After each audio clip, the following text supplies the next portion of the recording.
Kitchen में आग जल रही थी और अंदर से आवाज आ रही थी, बचाओ बचाओ। मगर सब ये आवाज सुनकर भी उस घर का हर सदस्य बारह बना हुआ था।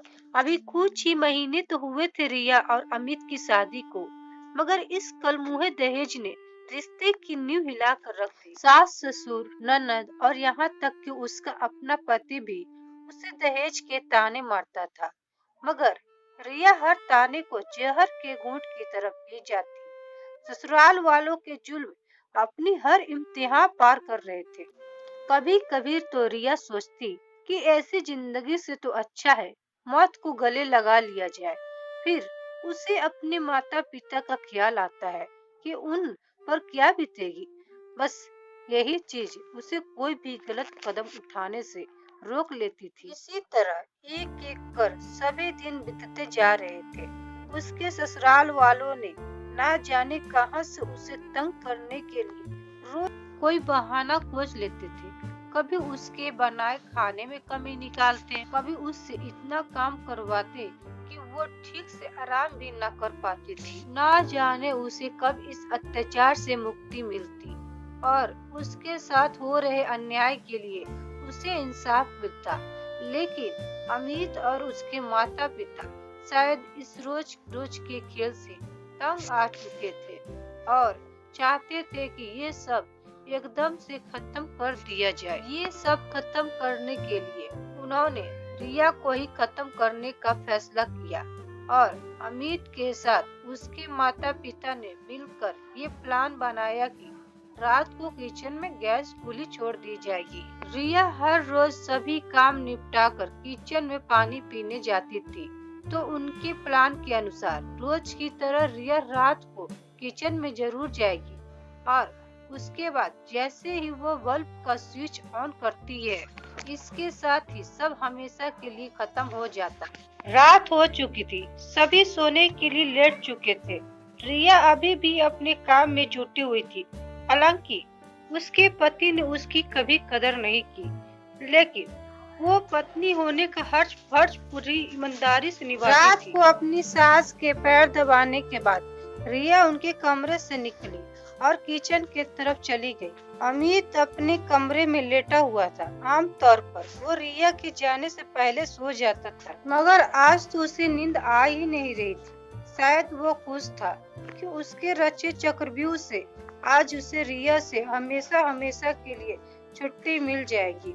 रिया किचन की तरफ बढ़ रही थी। किचन का दरवाजा खुला और जैसे ही बल्ब जलाया गया, तुरंत ही आग ने पूरा किचन घेर लिया। ऐसे लग रहा था मानो जैसे कहीं चुपके से बैठा हुआ शेर अचानक ही अपने शिकार पर आ झपटा हो। बस कुछ ही देर में किचन से आवाजें आने लगी, बचाओ बचाओ। अमित और अमित के माता पिता सब कुछ सुनते हुए भी बहरे बने हुए थे। वो जाते भी क्यों? उन्होंने ही तो ये प्लान बनाया था। जब 2 मिनट बीत गए तो वे लोग उठकर किचन की तरफ गए। अभी किचन तक पहुँचे ही थे कि वहाँ का दृश्य देख उनके होश उड़ गए। कुदरत का इंसाफ हो चुका था। उन्हें अपनी आंखों पर विश्वास नहीं हो रहा था। उन्होंने देखा कि उनकी बहू सामने खड़ी थी। तभी एक आवाज आई, मुझे बचा लो भाभी, मैं मरना नहीं चाहती। ये आवाज थी अमित की बहन शीतल की, जिसे रिया अपनी जान पर खेलकर आग से बचाकर लाई थी। उन्हें समझ नहीं आ रहा था कि ये सब कैसे हुआ। कुदरत भी क्या चीज है नहीं।